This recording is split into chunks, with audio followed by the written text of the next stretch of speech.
Assistant commissioner साहब तो बिलाखिर मुअत्तल हो गए, सस्पेंड हुए हैं। आज ही गालिबन उनके बारे में आया है। लेकिन ये बेचारा बदनसीब मामूली डीएसपी, इसके बारे में ये अभी बहाल नहीं हुआ है। ब्यूरोक्रेसी में नहीं आते जरा, ये भी तो ये कहाँ ये मातड़ लोग हैं हमारी तरह, 2% के। ब्यूरोक्रेसी का एक अपना लेवल नहीं होता है। ये पुलिस में कहीं ना कहीं तो पुलिस में ब्यूरोक्रेसी शुरू होती है वो एएसपी। यार पुलिस का अहलकार तो है ना बदनसीब, अहलकार। लेकिन बात तो मुनासिब कर रहा था ना, आखिर करना तो वही पड़ा। अब नतीजा क्या है? उसको उसकी सजा दे दी गई कि जब सच क्यों बोला। जो वजीर इंचार्ज है वहाँ की, तो अब वो वहाँ लोगों की मरियम औरंगजेब साहिबा और एक राना साहब भी, जब दूसरे लोग जब ये जाते हैं मुतासरीन से पूछते हैं कि तुम्हें क्या चाहिए, तो वो क्या चाह रहे होते हैं, वो अगर इसके पास है इसको को वो दिखा दे। वो है अभी आ रहा है, वो सुना देते हैं, जितनी देर में रेडी होता है मैं सुनवा देता हूँ। तो मतलब लोग भी यही कह रहे हैं, लोग यही कह रहे हैं कि उस बदनसीब को जो ये कह रहा था कि भाई साहब ये शिगाफ डालें वहाँ पे, एक ही तरीका है, उसको मुअत्तल कर दिया सर, है। अलमिया ये है, बराए मेहरबानी, अलमिया ये है कि एक बंदा जो हक और सच की बात कर रहा है, जो मसले का हल बता रहा है, ब्यूरोक्रेसी कहते नहीं हमें पसंद नहीं आया तुम्हारा, निकल जाओ, निकाल दिया। फिर उसी तरह असिस्टेंट कमिश्नर साहब को तो निकाल दिया बगैर पूछ प्रतीत के। भाई करोड़ों रुपए का बजट था जो आपने 10 दिनों में खर्च किया बंदों को मजबूत करने का, उसकी कोई ऑडिट नहीं है, बस वो फारिग हो गए। एसी साहब भी घर चले गए और वो जो करोड़ों रुपए का बजट उन्होंने कंज्यूम किया होगा उसकी भी कोई पूछ प्रतीत नहीं है। और वो जो डीएसपी ने सही बात की थी उसको सच बोलने की ये सजा दी है कि उसे बहाली के बारे में वो कहते हैं कि हाँ जी इनको बहाल करेंगे तो हमारी तौहीन है।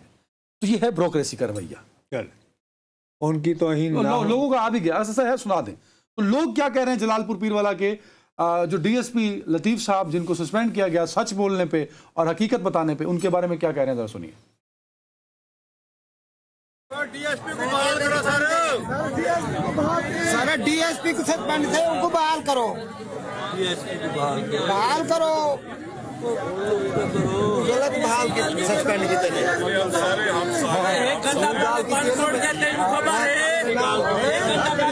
कहते हैं वजीर तालीम है पंजाब के जो वहाँ पे सारे इस ऑपरेशन को लीड भी कर रहे हैं, वहाँ के एमपीए भी खड़े हैं। अच्छा वो उनकी मौजूदगी में कहा भी सारा डीएसपी बहाल करो, तो वो एमपीए इशारा कर रहा है, जो करार है उसका नाम शायद, कि चुप रहो ना बोलो। और जो वो राना साहब हैं वजीर तालीम, वो उस पर रिस्पॉन्स करने के बारे नहीं कर रहे। वो सियासतदान भी बेबस हैं ब्यूरोक्रेसी के। ओ सियासतदान का खुदा का वास्ता है, ये मेरी जबान ना खुलवाओ। मैं कहता हूँ कि अब वो जो कहते हैं ना कि वो हर तरफ है आग बराबर लगी हुई, अलीपुर की तरफ जब पानी बढ़ रहा था, तो आपको कम से कम ये बात तो जहन में रखनी चाहिए ना कि एक मर्तबा अगर एक शख्स जो है वो अलीपुर से पता नहीं कितने दहाइयों से इलेक्शन लड़ रहा है, हार रहा है, जीत रहा है, कभी कौमी असम्बली में होता है, कभी सूबाई असम्बली में होते हैं, तो ऐसे एक करेक्टर हैं आशिक गुपांग साहब, जो सियासतदान है वहाँ। वो शायद किसी ज़माने में पहले सरदार भी लिखते थे अपने नाम के साथ, मुझे पता नहीं गुपांगों में सरदार भी होते हैं। गुपांग वैसे बलूचों की कास्ट में है। बहरहाल जी वो आशिक गुपांग आदमी भी लिखवाते हैं, चले ऐसा। तो उन साहब ने जब ये लोग अलीपुर के परेशान होना शुरू हुए तो उन्होंने बाकायदा अपना बयान रिकॉर्ड करवाया, वो ज़रा सुन लीजिए। कि सोशल मीडिया की किसी अफवाह पर काम ना करें और किसी किस्म की कयास या परेशानी की जरूरत नहीं है। ਜਿਹੜੇ ਮੁxਤਲਿਫ ਦਰਿਆਵਾਂ ਵਿੱਚ ਪਾਣੀ ਆਂਦਾ ਪਿਆ ਹੈ, ਕੋਈ ਦਾ ਦਰਿਆਵੇ ਦਾ ਬੜਾ ਤਜਰਬਾ ਹੈ। ਮੇਰੀ ਕੈਲਕੂਲੇਸ਼ਨ ਦੇ ਮੁਤਾਬਕ ਇਹ 7 ਲੱਖ ਵੀ ਥੀ ਸਕਦੇ, 5 ਦਾ ਉੱਤੇ ਇਹ 8 ਲੱਖ ਵੀ ਥੀ ਸਕਦੇ ਔਰ ਜ਼ਿਆਦਾ ਤੋਂ ਜ਼ਿਆਦਾ ਇਹ 9 ਲੱਖ ਵੀ ਥੀ ਸਕਦੇ। ਆਖਿਆ ਵੇ ਦੇ ਕਿ ਵੀ ਇਹਦੇ ਚ ਇਹ 5 ਕਰੋੜ ਦਾ ਵੈਸੇ ਇਹ ਬਸ 15 ਲੱਖ ਪਾਣੀ ਪਿਆਉਂਦੇ, ਇਹ ਪਿਆਉਂਦੇ, ਉਹ ਪਿਆਉਂਦੇ, ਇਹ ਸਾਰੇ ਜਿਹੜੇ ਨਾ ਇਹ ਖਾਮ ਖਿਆਲ ਹਨ, ਇਹਦੇ ਕੋਈ वजन को नहीं और लोगों को परेशान नहीं होना चाहिए। इतना 73 का फ्लड भी लोगों को आखिर बर्दाश्त करना पे, 76 का फ्लड भी बर्दाश्त करना पे, तो ये वाला मकसद है कि ये तो उन्होंने मुकाबले छोटा फ्लड है। अलबत्ता इन्हें हिफाजती बंदे का ये फायदा जरूर थे कि अलीपुर के तमाम पक्के का इलाका महफूज है। अल्लाह भला करे। अब इसका मतलब अब ये मिसलीड करते हुए पाए गए। पहले तो मेरे ख्याल में एमएनए थे जो पहला सॉर्ट था जिसका, ठीक है, दूसरे वो थे जिनका आप जिक्र कर रहे हैं अभी वो, ठीक है। अब सवाल ये उठता है कि मैं इंतज़ामिया को बुरा क्या कहूँ, आवाम को जो नुमाइंदा जो जिनका वोट लेने जाता है वो कहता है कि ये वीडियोस पर ना जाओ, ये सोशल मीडिया पर मत जाओ, मैं तुम्हें अपने तजर्बे से कह रहा हूँ, यहाँ तो 1973 में सैलाब निकल गया, वहाँ का भी निकल गया, उस वक्त का भी निकल गया, और हमारे बंद बहुत मजबूत हैं और यहाँ पानी नहीं आएगा।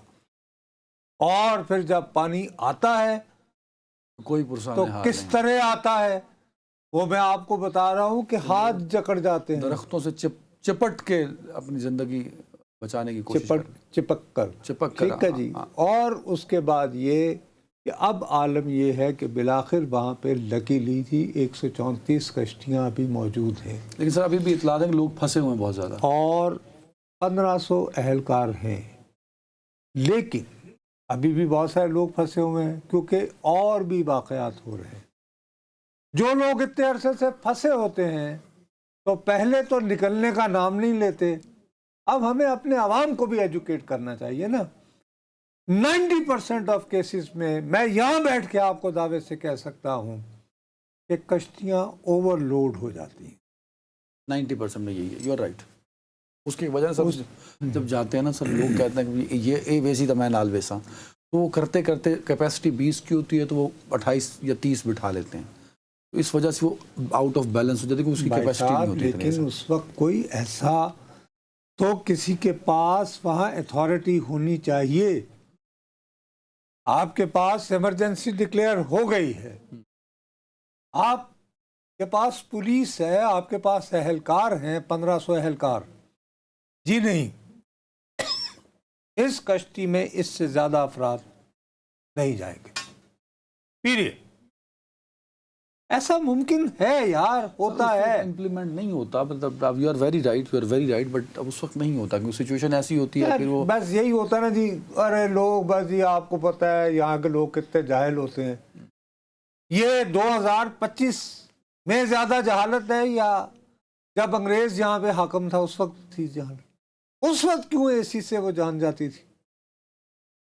क्यों?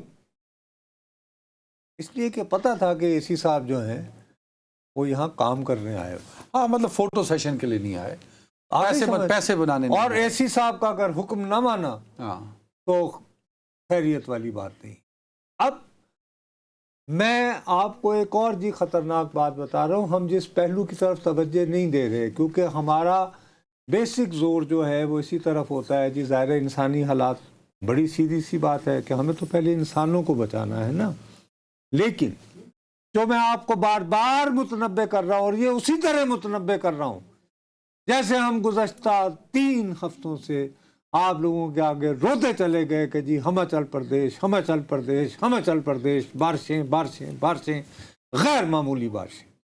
अब मैंने आपके साथ जैसे कद्दू, करेला और प्याज की, पनीरी की और इन सब्जियों की बात की है, इनकी कहत साली के लिए जहनी तौर पर तैयार रही है। सर टमाटर देखे ना, अभी से ही 500 पे पहुंच चुका है। इसके अलावा चावल बराए मेहरबानी एक बात याद रखें कि जिस किसान की जमीन दरियाबुर्द हो गई, जिस किसान का घर दरियाबुर्द हो गया, उसके पास इस वक्त आमदनी का सिर्फ एक जरिया है और वो जरिया है उसका जानवर। और वो उस भैंस को चारा अगर नहीं दे पाएगा तो उसे औने पौने दामों बेचेगा। नहीं, ये इस तरह के वाकयात अब मेरे प्यारे, मैं आपको एक बहुत खौफनाक बात बता रहा हूँ सर, जो अभी तक नहीं आई। ये मैं आपको ब्रेकिंग स्टोरी दे रहा हूँ। यही तो हमारे यहाँ रोना है कि इतने पहलू होते हैं कि लोग लाते नहीं है। वो इसीलिए लोग बोर हो जाते हैं। ओ कि जी पानी तो हो वो काम की गल करो, दसो आज की होया वो ठीक।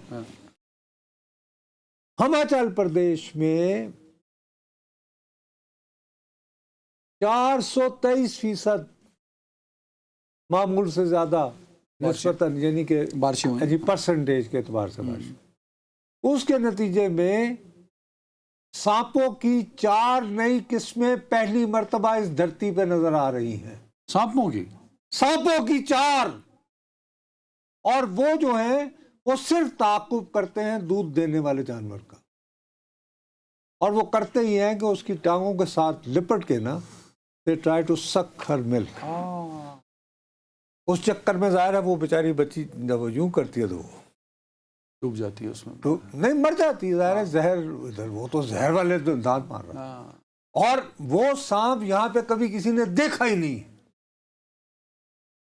और ज़ाहिर वो पहाड़ी इलाकों से आके पानी के साथ आया। अच्छा, यहाँ आप हिमाचल प्रदेश की बात कर रहे हैं? ये सर यहाँ वो हिमाचल प्रदेश में तो सांप था वो, लेकिन वो नस्ल वहीं तक थी, यहाँ नहीं आई थी। वो कमबख्त मारी अब पानी के साथ सुतरेज उसको ले आया है जनाब। 4 न्यू स्पीसीज, नहीं सुतरेज